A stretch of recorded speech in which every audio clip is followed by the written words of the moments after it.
हाल ही में गुजरात के CNG pump पे एक सिलेंडर ब्लास्ट हुआ जिसमें गाड़ी के पूरे परखच्चे उड़ गए। और चौंकाने वाली बात यह भी है कि ये ब्लास्ट एक टाइप 4 सीएनजी सिलेंडर में हुआ है जिसको कंपनी एक्सप्लोजन प्रूफ बता के एडवर्टाइज कर रही थी। सीएनजी सिलेंडर ब्लास्ट में किसी की भी जान नहीं गई है, बस एक आदमी के माइनर इंजरीज आई हैं। लेकिन ये मामला अब डिस्कस करने लायक बन चुका है दो मेन रीजंस की वजह से। पहला फॉल्स एडवर्टाइजिंग की वजह से और दूसरा BS6 RTO फिटमेंट नॉर्म्स की वजह से। तो इस वीडियो में आज यही दोनों चीज़ें डिस्कस करते हैं। सबसे पहले तो मामला है फॉल्स एडवर्टाइजिंग का।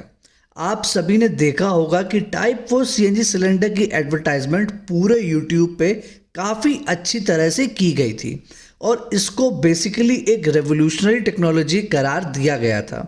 लेकिन असल में ये सिलेंडर ऐसा नहीं निकला और सीएनजी पंप पे रिफ्यूलिंग के टाइम पे ब्लास्ट कर गया।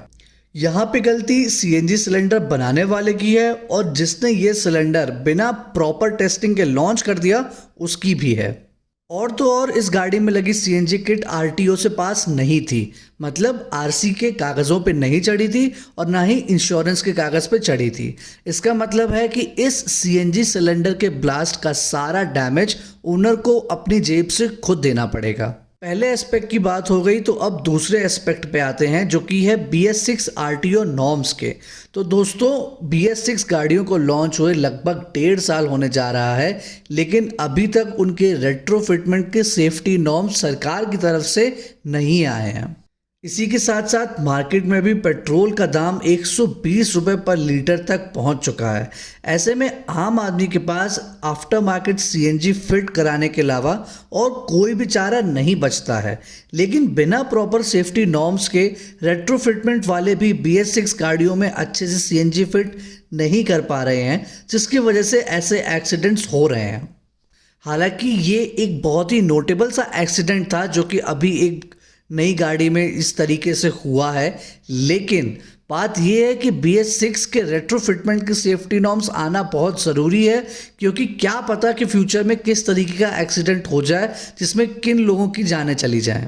क्योंकि जिस हिसाब से महंगाई बढ़ रही है, सीएनजी रेट्रोफिटमेंट करवाना ही लोगों के पास और स्पेशली आम आदमी के पास एक ऑप्शन बचा है। क्योंकि अगर वो ये नहीं करवाएगा तो एक तरीके से गाड़ी की ओनरशिप रखना ही आज के टाइम पे बहुत ही ज़्यादा मुश्किल बनता जा रहा है। और तो और जब भी ऐसे एक्सीडेंट्स होते हैं तो OEMs जैसे मारुति, ह्युंडई वगैरह को भी मौका मिल जाता है ये बोलने का कि देखो रेट्रोफिटमेंट सेफ नहीं है, इसलिए BS6 गाड़ियों के रेट्रोफिटमेंट नॉर्म्स नहीं होने चाहिए। यहाँ पे भी इंडिया के सीएनजी इंडस्ट्री में जितने भी लोग हैं उनकी भी ये गलती है कि वो जोश में आकर किसी भी नए प्रोडक्ट को बिना प्रॉपर टेस्टिंग प्रूफ के प्रमोट करते हैं और जब चीज़ें लिटरली बैकफायर होती हैं तो उनके पास भी कोई जवाब नहीं होता। अगर हम सभी चाहते हैं कि हम सब किफ़ायती तरीके से गाड़ियां चला सकें, ऐसे समय में जब पेट्रोल के दाम 120 रुपये पर लीटर हैं, तो हमें BS6 रेट्रोफिटमेंट नॉर्म्स की सरकार से डिमांड करनी पड़ेगी और केवल tried and tested CNG kits और सिलेंडर को ही फेवर करना पड़ेगा, जिससे कि सीएनजी रेट्रोफिटमेंट का भी नाम खराब ना हो। अभी इस मामले से जुड़ी सबसे लेटेस्ट खबर ये है कि जो भी कंपनी ये टाइप 4 सिलेंडर बना रही थी उसने जितने भी अपने सिलेंडर इंस्टॉल किए हैं उन सबको कॉल बैक किया है और बाकायदा सारे सिलेंडर गाड़ियों से उतरवाए जा रहे हैं, जो कि एक बहुत ही अच्छा स्टेप है। साथ ही साथ उसने ये भी बोला है कि जो ये सिलेंडर ब्लास्ट हुआ उसका मुआवजा कंपनी खुद ओनर को देगी, ऐसा ये खबर उड़ते उड़ते आई है। आप क्या सोचते हैं इस सिचुएशन के बारे में, हमें कमेंट सेक्शन में ज़रूर बताइएगा। तब तक के लिए थैंक यू फॉर वॉचिंग।